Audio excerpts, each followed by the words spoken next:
Welcome to all the students of Sri Sid Vidyapeeth School. Today we are going to continue the chapter 8, windstorms and cyclones. So in the previous classes we studied about thunderstorm and cyclone. Today we are going to study about the structure of a cyclone कि cyclone का structure कैसा होता है.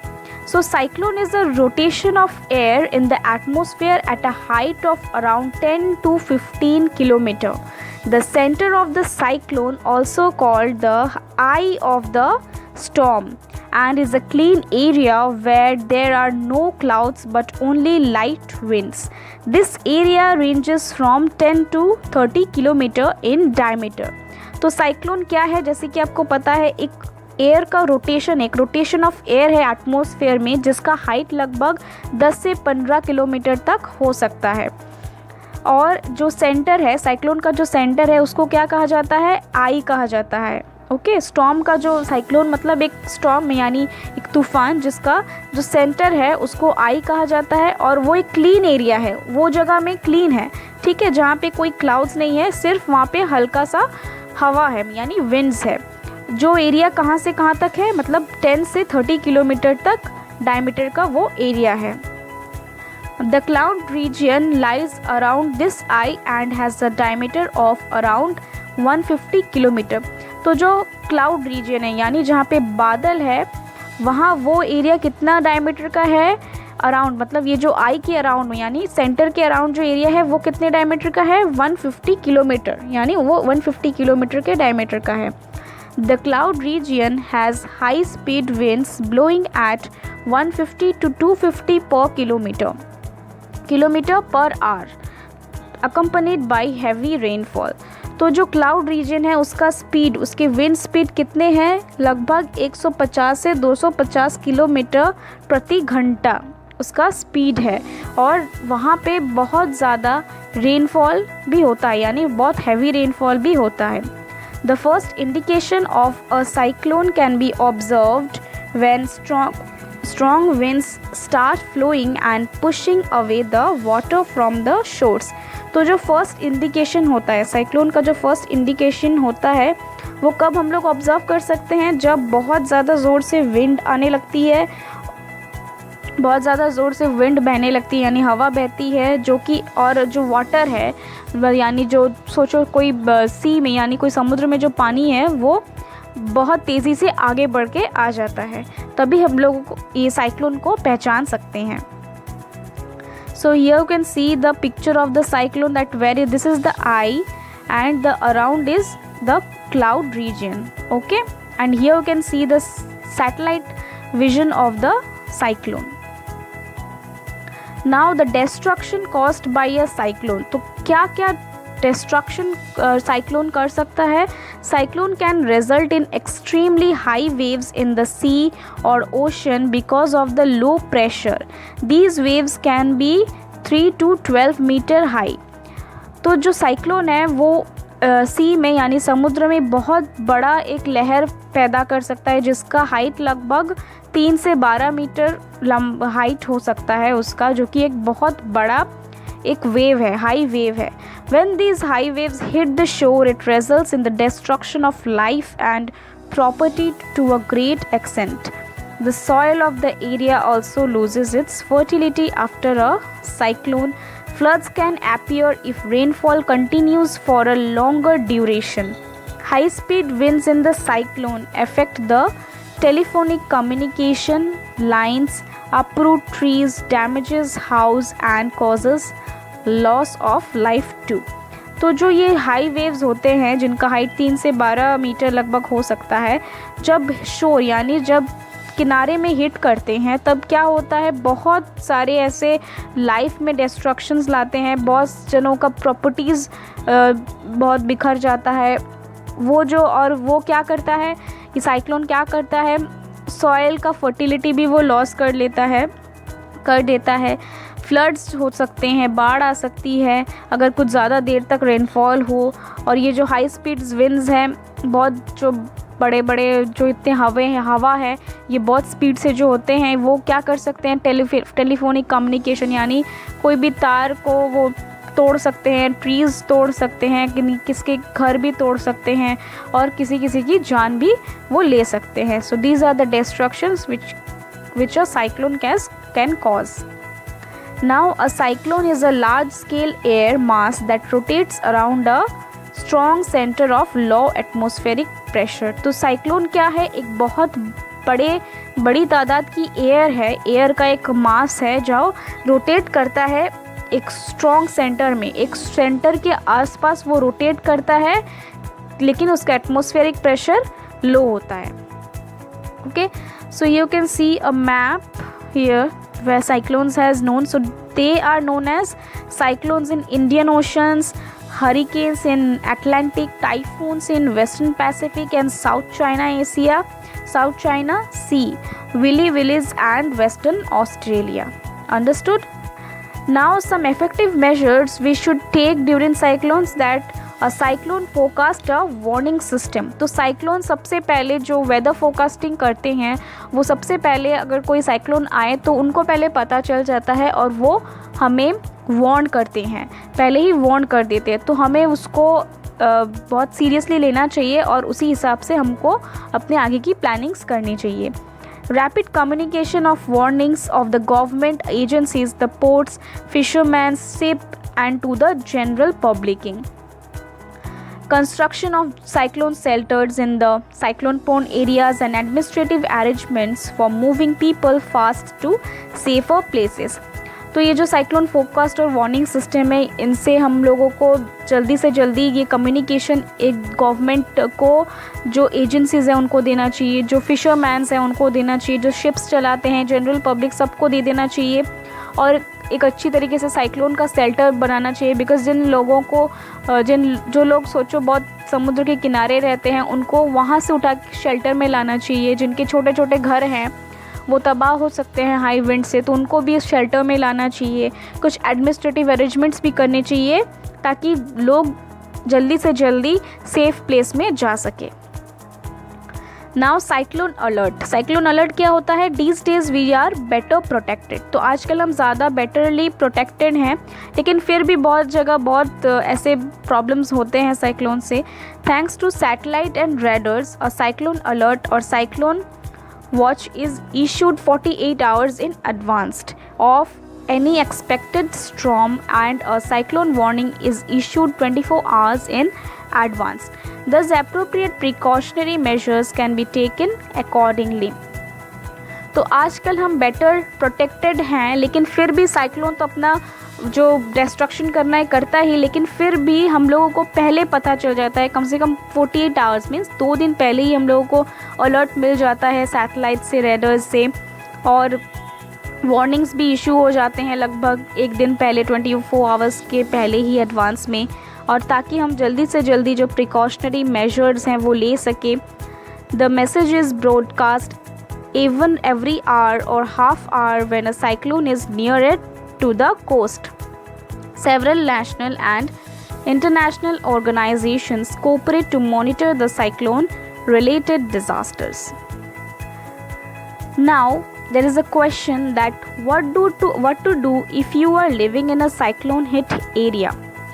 तो आप क्या करोगे अगर आप कोई साइक्लोन हिट एरिया में रह रहे हो? So the first point, the water in such regions can be contaminated. Hence, one should make sure if the water is safe and only then drink it. One should stay away from power lines for electrical switches of any kind. One should stay at home or at the shelters and should not move out unnecessarily. One should not put unnecessary demands to the rescue team and should cooperate with them. One should help each other in such a situation. तो आप अगर उस area में रह रहे हो तो आपको सबसे पहले वाटर चेक करना चाहिए, बिकॉज़ साइक्लोन के बाद शायद वो वाटर कंटेमिनेटेड हो जाए, यानी सेफ़ ना हो आपके लिए. तो आपको वो पहले चेक करके श्योर करके फिर ही पीना चाहिए. और वहाँ से आपको जो इलेक्ट्रिक स्विचेस हैं, पावर लाइन्स हैं, उनसे आपको दूर रहना चाहिए और अपने घर में ही रहना चाहिए या फिर शेल्टर्स में जाइए. बाहर ऐसे अननेसेसरीली मूव नहीं करना चाहिए. और कुछ अननेसेसरी डिमांड्स भी नहीं करने चाहिए जो आपको रेस्क्यू कर रहे हैं, उस चीज़ से बचा रहे हैं, और उनके साथ आपको कोऑपरेट भी करना चाहिए और आपको एक दूसरे की मदद भी करनी चाहिए, हेल्प भी करनी चाहिए उस पैंडेमिक सिचुएशन में। Now we are going to study about tornado, that what is a tornado. A tornado is a weather condition where a cloud having a dark funnel shape reaches the ground. तो tornado क्या है, वो भी एक weather condition है जहाँ पे आप देखेंगे कि क्लाउड में जो है एक फनल टाइप का बन गया है, डार्क फनल बन गया है जो कि पूरे ज़मीन पे उतर आया है। The diameter of a tornado can range from 1 metre to several kilometres. Tornado का डायमीटर जो है वो कम से कम 1 मीटर से बहुत बड़ा, मतलब कुछ भी कितना भी किलोमीटर्स वो फैल सकता है। The tornado can be formed within the cyclones as well. तो टोर्नेडो साइक्लोन्स के अंदर भी वो फॉर्म कर सकते हैं। In a tornado wind blows at the speed of 300 kilometre per hour. तो टोर्नेडो में लगभग विंड का स्पीड कितना बढ़ सकता है, 300 किलोमीटर पर आवर तक बढ़ सकता है। The funnel-like shape of a tornado sucks everything that comes near it at the base because of the low pressure exerted by the winds. तो funnel shape होता है टोर्नेडो का, वो सामने जो भी आता है उसको पूरा डिस्ट्रक्ट कर देता है, मतलब कुछ उसको जो प्रेशर उनमें होता है बहुत ज़्यादा होता है, तो जो भी सामने आता है उसको वो डिस्ट्रक्ट कर सकता है। It then throws the things upwards, hence tornadoes can be very devastating. Here you can see the picture of tornado like this. The tornado forms in this regions. Okay. So यहाँ पे आप picture देख पा रहे हैं tornadoes के, तो ऐसे ही टोर्नेडो फॉर्म करते हैं। Now what are the destruction caused by tornadoes? So tornado causes much damage due to its high speed winds. It uproots trees, electric poles and telephone poles. It disrupts power supplies and telecommunications. It lifts the peoples and vehicles off the ground and hurls them hundreds of meters away.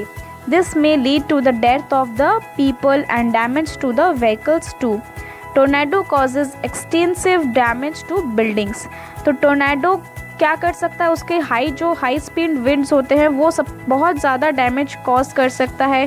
Trees को उखाड़ के फेंक सकता है, poles को तोड़ सकता है, टेलीफोन पोल्स तोड़ सकता है, पावर सप्लाई, टेलीकम्युनिकेशंस वो सारे वो डिस्टर्ब कर सकता है, तोड़ सकता है। वो जो पीपल है वो उनको भी उठा के वो फेंक सकता है, व्हीकल्स को उठा के फेंक सकता है, मे बी वो पीपल का वो डेथ ही हो जाए वो आदमी का, ऐसे ही। और टोर्नेडो जो है वो बिल्डिंग्स भी इवन वो तोड़ सकता है, जैसे कि आपका घर हो या फिर बिल्डिंग्स हो वो भी वो तोड़ सकता है because of its high speed winds. Now protection from tornado, तो कैसे हम प्रोटेक्शन ले टोर्नेडो से। To protect yourself from tornado, take a shelter in a room situated deep inside or underground having no windows, or otherwise it is better to shut windows and take shelter under a table, workbench where debris cannot reach. Bow down on knees, protecting head and neck using arms. तो हम लोग कैसे protect कर सकते हैं अपने आप को, हम लोगों को तब किसी ऐसे रूम में या फिर किसी ऐसे शेल्टर में आपको वहाँ पे शेल्टर लेना है जो कि ग्राउंड से बहुत ही नीचे हो, मतलब ग्राउंड से बहुत ही नीचे हो यानी अंडरग्राउंड हो, और जहाँ पे कोई विंडोज़ ना हो यानी खिड़कियाँ ना हो। और अदरवाइज़ हम लोग क्या कर सकते हैं, अपने जो घर के विंडोज़ हैं उनको अच्छी तरीके से बंद करके किसी भी टेबल के नीचे या फिर कोई बेंच के नीचे आप नीचे उसके नीचे शेल्टर ले सकते हैं। बो डाउन, ऐसे ही आपको जैसे पिक्चर में आपको दिखा रहा है ऐसे ही आपको नीचे बैठ जाना है, अपने घुटनों के बल पे वहाँ पे बैठ के आपको ऐसे ही अपने आप को बो करके नेक को ऐसे और कान को नेक को ऐसे ही आपको रख देना है, ठीक है। तो ये this are some preventive measures from tornadoes. Now, what is a anemometer? So, wind plays an important role in the formation of storms. It is therefore important to measure the wind speed for predicting any calamity like cyclones. Hence, the speed of wind in coastal areas should be measured regularly. The instrument that measures the wind speed is called anemometer. तो anemometer क्या है? Wind speed को major करने का एक instrument है जिसको anemometer बोला गया है. As you know that cyclone, thunderstorm हो, साइक्लोन हो या फिर टोर्नेडो हो, विंड स्पीड जो है बहुत ही इम्पोर्टेंट रोल प्ले कर रहा है. इसीलिए हम लोगों को जो कि वेदर फोरकास्ट में बैठे हैं उनको सबसे पहले ज़रूरी है कि हम लोग विंड स्पीड जान लें. उसी हिसाब से हम लोग ये प्रेडिक्ट कर सके कि कितना विंड स्पीड में ये साइक्लोन, टोर्नेडो या फिर थंडरस्टॉर्म आने वाला है. तो उसके लिए एनीमोमीटर काम करता है जो कि विंड का स्पीड मेजर करता है. Now what is the role of technology in predicting and protecting from the cyclone. तो टेक्नोलॉजी का क्या रोल है साइक्लोन या फिर कोई भी चीज़ों से प्रोटेक्ट करने के लिए. तो the satellites and radars have made it possible to predict cyclones ahead of time so that appropriate precautionary measures can be taken accordingly. There are now several national and international organizations that monitor cyclone related issues. तो जो satellites और radars हैं वो हमने अभी पढ़ा था, जैसे कि पहले से ही हम लोग प्रेडिक्ट कर सकते हैं कहाँ पे आने वाले हैं, किस तरह से, कितनी विंड स्पीड से आने वाले हैं. और ऐसे बहुत सारे नेशनल और इंटरनेशनल ऑर्गेनाइजेशंस अभी बन चुके हैं जो कि ये सारी इश्यूज़ को मॉनिटर पहले से ही कर लेते हैं. और जनरली साइक्लोन वॉच और cyclone and alert it issues every 48 hours, okay, in an expected area. Then a cyclone warning is issued before 24 hours. तो 48 आवर्स के पहले कोई भी एरियाज़ में ऐसे पता लगाया जा सकता है कि कब साइक्लोन कब कैसे आने वाला है, और 24 आवर्स से पहले ही हम लोग वार्न कर दिए जाते हैं. So students, write all the notes in your fair copy, learn the notes and read the chapter carefully. Do exercise question number 8 in your homework. तो question number 8 जो है वो आप अपने होमवर्क में करेंगे और चैप्टर को अच्छी तरीके से पढ़ेंगे और जितने भी नोट्स हैं वो अपने कॉपीज़ में लिख लेंगे. अगर आपको कहीं पे भी कोई भी डाउट है हमसे पूछिए, हम आपका डाउट क्लियर कर देंगे. Okay, thank you students.